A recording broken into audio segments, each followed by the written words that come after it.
नमस्कार, तपाईलाई स्वागत छ साइन मोबाइल रिपेयर सेन्टरमा। आज मसँग रहेको छ आइफोन एक्स। सो यसमा चाहिँ नेटवर्क लक लागेको छ, कुरियर लक, सिम लक देख्न सक्नुहुन्छ। यसलाई चाहिँ हामीले कसरी अनलक गर्न सकिन्छ भनेर देखाउन गइरहेको छु। सो भिडियो अन्तिमसम्म हेरिदिनु होला। भिडियो राम्रो लागि लाइक गरिदिनु होला र सल्लाह सुझावको लागि कमेन्ट गरिदिनु होला र साथै युट्युब च्यानललाई सब्स्क्राइब गरी साथैमा रहेको बेल आइकनमा खिचिदिनु होला कि तपाईले अहिलेको भिडियो चाहिँ तपाईले हालेको नोटिफिकेसन पाउन सक्नुहुन्छ। सो देख्न सक्नुहुन्छ मसँग रहेको छ नेपालको एनसीएल सिम। यसलाई चाहिँ हालेर एकचोटी तपाईलाई देखाउँछु यसमा सिम चल्छ कि चल्दैन भनेर। सो मैले सिम हालिसकेको छु। सिम हालिसकेपछि लक खुल्छ। लक खुलेर कन्टिन्यू गर्दैछु।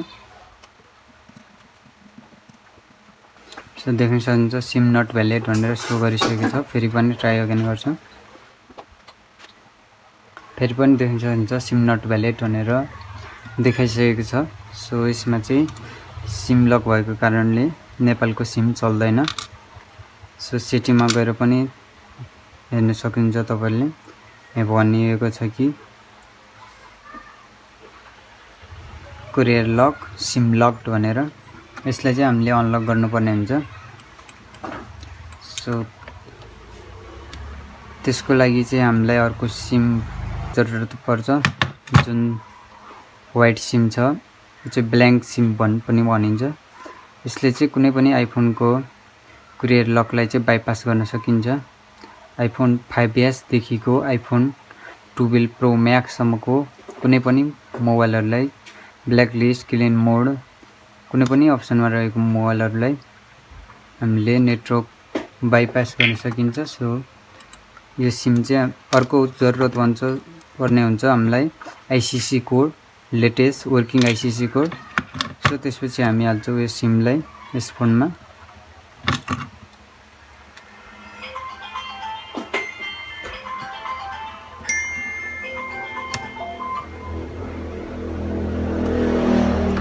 सो देख्न सक्नुहुन्छ सिम हालिसकेपछि यहाँ भनिएको छ कि एक्टिभेसन रिक्वेस्ट भनेको हो। यसलाई डिसमिस गर्नु छ। डिसमिस गरेपछि फेरि माथि सरेर स्क्रिन खोल्नेछ। स्क्रिन खोलिसकेपछि हामीले कन्टिन्यूमा क्लिक गर्छौँ। कन्टिन्यूमा क्लिक गरिसकेपछि केही समय लाग्छ। सो केही समय वेट गर्छौँ। सो केही समय वेट गरेपछि फेरि पनि यस जुन हामीले एनसीएल सिम हाल्दा सिम नट भ्यालिड भनेर देखाएको थियो, यसमा पनि सेम प्रब्लम छ। सिम नट भ्यालिड भनेर सो गरेको छ। फेरि पनि हामी ट्राई गर्छौँ एकचोटि। सो फेरि पनि सिम नट भ्यालिड भनेको छ। सो त्यसपछि हामी केही समय वेट गर्छौँ यतिकै सिम नट भ्यालिड भन्ने।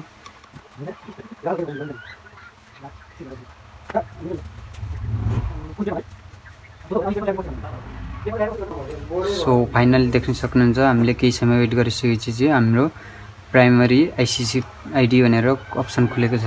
यसमा चाहिँ हामीले आईसीसी कोड हाल्छौँ 890421042419। सो आईसीसी कोड हालिसकेपछि हामीले सेन्ड गर्छौँ। हाम्रो आईसीसी कोड चाहिँ 20 वटा अङ्कको हुनुपर्ने छ। सो आईसीसी कोड हालिसकेपछि देख्न सक्नुहुन्छ अपडेट सक्सेस भनेको छ। एक्सेप्ट गरिदिन्छौँ। सो यो आईसीसी कोड चाहिँ जुन मैले हालेको छु यो चाहिँ डिस्क्रिप्सनमा तपाईलाई दिन्छु। यस आईसीसी कोड चाहिँ हाम्रो iOS 14.6 देखि पुरानो भर्जन र नयाँ लेटेस्ट भर्जन iOS 14.6 र पुरानो भर्जन iOS 12.5.3 सम्मको iOS भर्जनलाई चाहिँ काम गर्छ। यसको अपडेट रहेको छ 2021-06-01 को। सो त्यसपछि फेरि पनि हामीले ट्राई अगेनमा क्लिक गर्छौँ।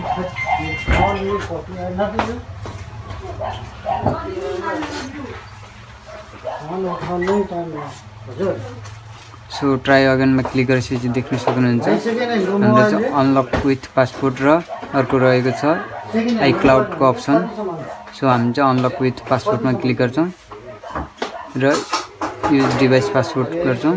सो यसको पासवर्ड रहेको छ 5070735 5707336।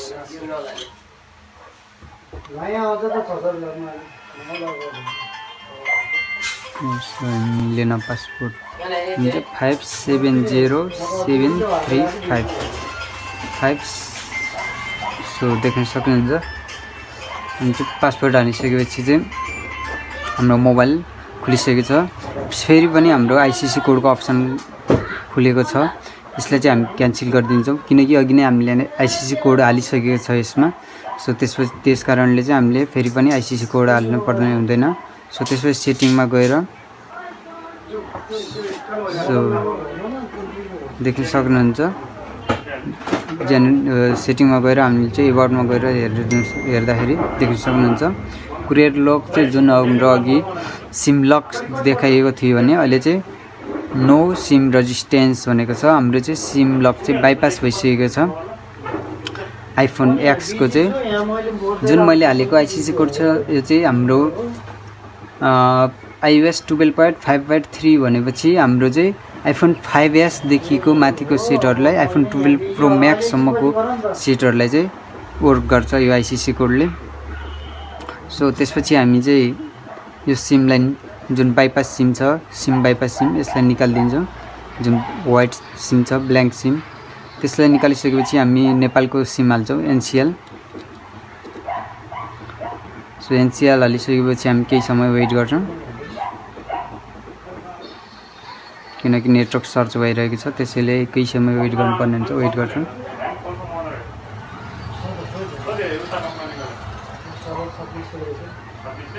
सो देख्न सक्नुहुन्छ फाइनली हाम्रो चाहिँ माथि नेटवर्कको सिग्नल आइसकेको छ। सो सेटिङमा गएर पनि हेर्छौँ हामी कुरियरमा। सो देख्न सक्नुहुन्छ हाम्रो चाहिँ अहिले चाहिँ सिम नेटवर्क सेक्सनमा चाहिँ एनसिएल आइसकेको छ। हाम्रो सिम चाहिँ चलिसकेको छ। सो एकचोटि कल पनि ट्राई गर्छौँ।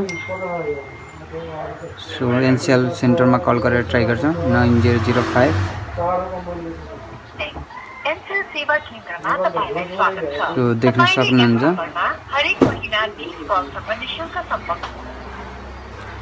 देख्न सक्नुहुन्छ हाम्रो चाहिँ सिम रेजिस्टेन्स जुन सिम लक थियो त्यो चाहिँ अहिले बाइपास भइसकेको छ। सो भिडियो कस्तो लाग्यो कृपया सो तपाईहरुलाई पनि हेल्पफुल भएको भए चाहिँ भिडियोलाई अवश्य लाइक गरिदिनु होला। सो भिडियो अन्तिमसम्म हेर्दिनु भएकोलाई तपाईहरुलाई धन्यवाद।